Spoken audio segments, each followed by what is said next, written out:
So now we are going to talk about forensics. And for those of you who don't know, statements, witness statements, inmate statements can be considered forensic evidence. And I know when we think of things like forensic files, we think of the DNA. But technically, these components are actually forensic evidence. So we're going to start with a statement made by an inmate named Harry Sluss. And I will tell you that Harry Sluss was doing 10 years in prison for sexual battery. And he was sentenced in 1995, which means there was no parole for him. Which means the only way Harry Sluss could get a sentence reduction was if he had a case that he could inform on. Otherwise, Harry Sluss would be getting no changes in time, which is actually what happened for him according to the court records. So Harry Sluss said that Jonathan had told him and Robert Elder about killing the old man. He was in Jonathan's cell when Jonathan confessed. I told Jonathan there was no way Jonathan could pick up the railroad ties. And Jonathan said, yes, I could. I just picked him up one end at a time and flipped him when I got there. Harry Sluss made a second statement that said when he was watching TV, Jonathan was playing cards with someone else. The guy that Jonathan was playing cards with was not putting down the right cards. Jonathan got mad, went crazy, said he killed one old guy and he would kill another. And then Jonathan busted Harry's lip, nose, and tongue. He cut his tongue. Now, I will tell you that there are no prison records of charges of Jonathan having actually been an aggressor in any of these fights.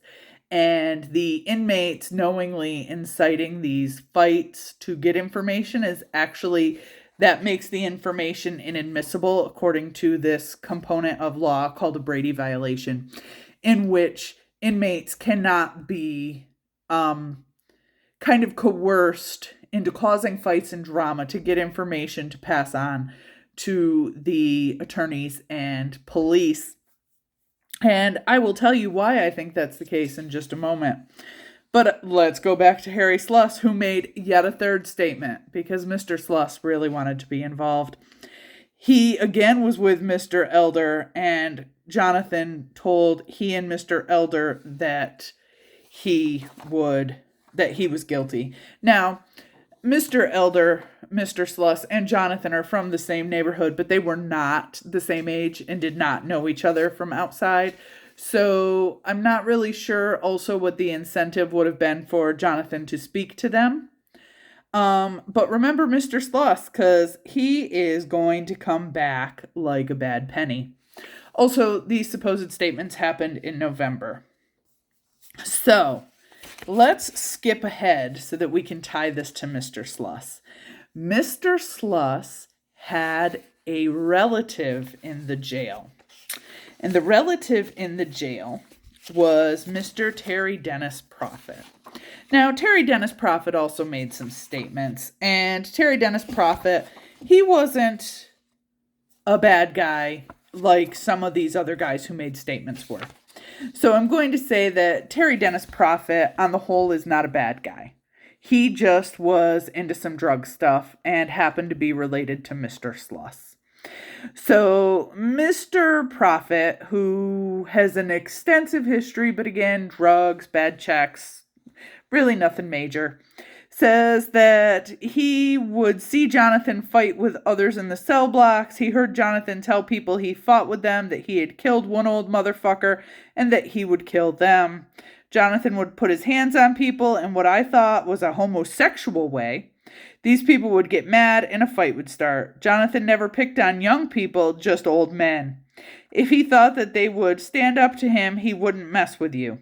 On occasion, Jonathan has told me that he had killed one old motherfucker. On one occasion, Harry Sluss said he had things in Jonathan's cell. Jonathan got mad and told him to get all of his things out of the cell. Sluss told him that he would. Jonathan told him they wanted it out now. Jonathan hit Sluss and told him if I killed one old motherfucker, I'd kill you. On one occasion, I found a piece of paper in my cell that said, Jonathan, you need to start talking and tell what you know. I spoke to Gilbert about it, and he told me that he didn't think he was facing the death penalty, and if he didn't kill the cab driver, he wouldn't tell who did. Jonathan said the note was from his father, and that's really all that Mr. Prophet said. So Mr. Prophet said maybe Jonathan had said these things, but again, that's kind of because again, Mr. Prophet was in the same boat. So then we go on to Robert Elder, who was just drugs and stealing cars. And Robert Elder said that Jonathan said he was drunk and he killed the old man to get his money to buy more beer and drugs. He also said he covered the body with the railroad ties, that he picked up one end of the railroad tie and moved it, and then the other end until he got him on top of the old man's body. Jonathan told Robert that he buried the money at some trailer. He did not tell anyone where the trailer was. Now, I can tell you that Richlands was not full of rich people. So the land may have been rich with coal and natural gas, which we know it is, but it was not rich with monetary wealth for the individuals. And if there was supposed money buried under a trailer, everyone in the freaking city of Richlands would have had a damn shovel. Let's see. Elder, by the way, also had the same lawyer as Jonathan, T. Shea Cook. And when Elder tried to get a deal, which also failed, Mr. Cook had to step down from representing Jonathan, which resulted in Jonathan getting another attorney and had a huge delay in the case. Now we will talk about an inmate by the name of Joseph McDonald. Joseph McDonald was, let's see, what did I write down that Joseph McDonald did? I guess I couldn't find what Mr. McDonald did. He simply said that he had, so here's the thing with Mr. McDonald. Joseph did something, but he kept saying Josh Goodman would speak to everything that he had attested to. Well, first of all, Josh Goodman literally would never make a statement. Secondly, Joseph McDonald made a statement that Jonathan threatened the lead jailer, a woman named Vera. And he states that Vera came to the cell block and asked what the problem was, and Jonathan told Vera that he would kill her like he did the cab driver. Well, let me tell you, when Vera, the lead jailer, not exactly a pushover of a woman, was questioned, you know what she said? That's all a bunch of lies. So, not sure what Mr. McDonald's deal was, other than, again, sentenced before this time where he couldn't get any release and stuck to face his crimes in prison. Then we have Abe Anthony Wells. Now, Abe Anthony Wells, not a super good man. He was in prison for sodomy and sexual battery. And again, needed that old sentence reduction. So let's see what he had to say. He'd been in the cell with Jonathan since May of 1997 until he was moved. He talked to him on several occasions, that he killed the cab driver, that he had a bunch of money hidden up under a French trailer, but he didn't say where it came from. Now, I will tell you that if Jonathan had any money hidden, his family would know. Needless to say, it may have fallen out of his pocket. He told me that the lighter may have fallen out of his pocket when he killed the cab driver. He never told me how he knew his friend. Oh, he references that he thinks that Jonathan had a friend who helped kill the cab driver.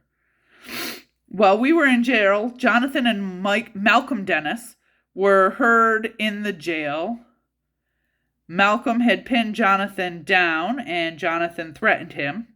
Again, this Malcolm fellow did not speak, and Joseph McDonald is then thrown into the conversation, and Joseph spoke, but again, we will get to where that's going in just a minute.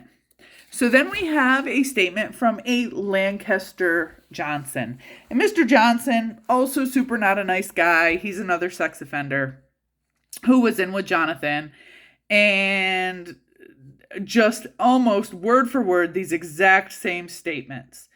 He put the cross ties on the body to hide it. This guy says he only got $60 off the old man. So that's all there is with that one. Then we have Jackie Wayne Wilson, who was just a run-of-the-mill burglar. He wasn't too exciting.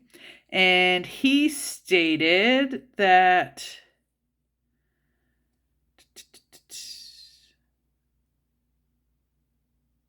he was on probation and Jonathan had been in jail with him.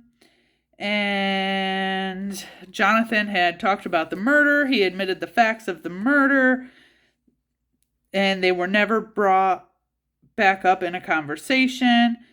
They associated together. They played cards. After 4 months, he and Gilbert got in an argument, in which time Gilbert put a foot on his chest.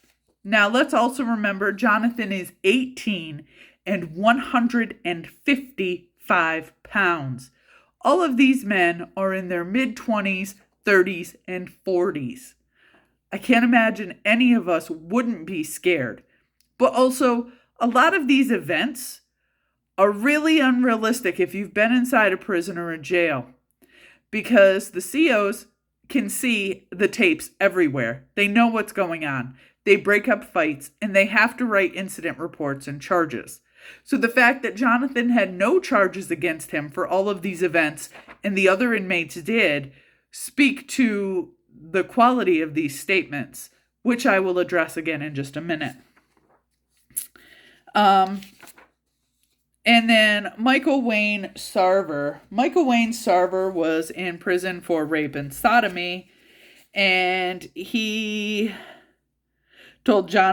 said Jonathan killed the cab driver in Richlands. He said the investigators took him to the scene and showed him where the body was, where the car was, and where the lighter was found. He said that his friend stole the lighter from him. On another occasion, he was in the cell with Mr. Wilson, and they had the discussion, blah, blah, blah. On one occasion, Harry Sluss was lying on the floor. So, why do I think those inmate statements offer little or no value?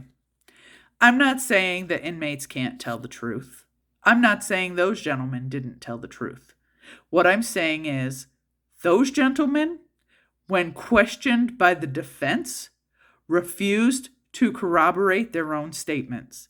They refused to speak because the deals that they thought they were going to get were not honored. Therefore, do I believe that those statements were made with the attempt to make sure justice was served? No. Do I also think it's strange that 1, 2, 3 sex offenders and 2 drug dealers from his neighborhood came forward? Yes. Do I think it is strange that the charges from the correctional facilities indicate that Jonathan was not at fault in the fights? Yes, but the reason I think it's all suspect is because all of these gentlemen had ulterior motives, and the fact that this forensic evidence was given so much weight in light of the fact that there was no fingerprint match makes me a little crazy. However, don't think I'm going to let it go there. So, let's talk about DNA. Why not? I love DNA. You love DNA. We're all made up of it, right? So, this is from the Virginia State Department lab. So, we know where this came from. They tested the brown jacket, the jacket liner, the white shirt, the white t-shirt from Mr. Basham.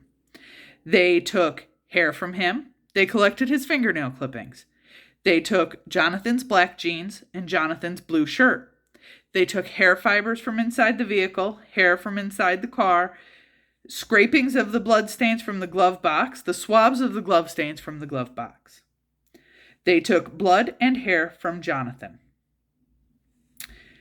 Now, for some reason, I don't know what, I can't speak to it, not the investigator.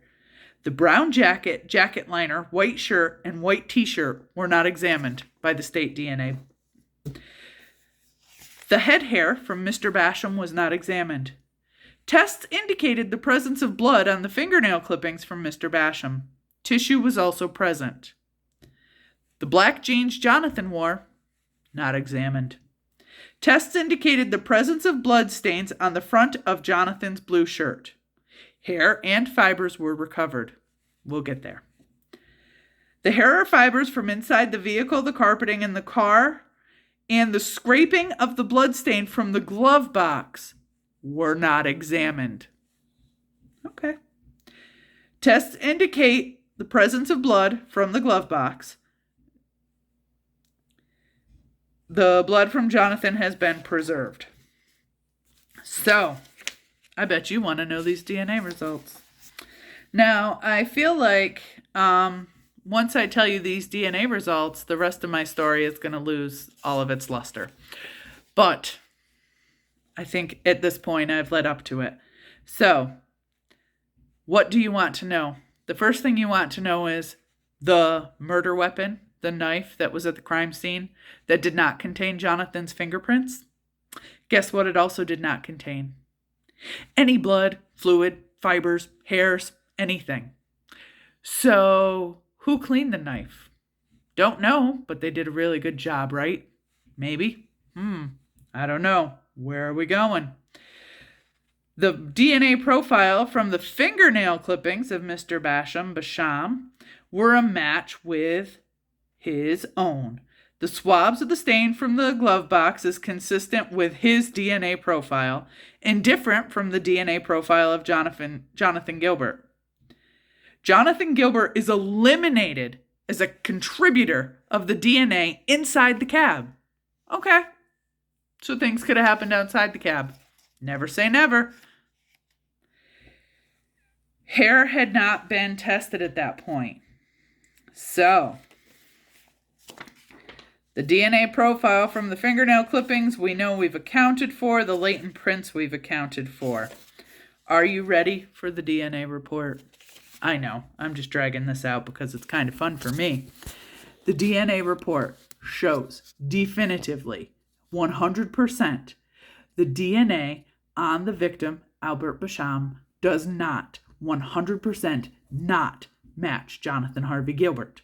The DNA on Jonathan Harvey Gilbert's blue striped shirt was only a match for Jonathan Harvey Gilbert, not Albert Basham. That being said, how did this crime get punished this way? I think we will talk about an Alford plea and the rest of the evidence in the next video.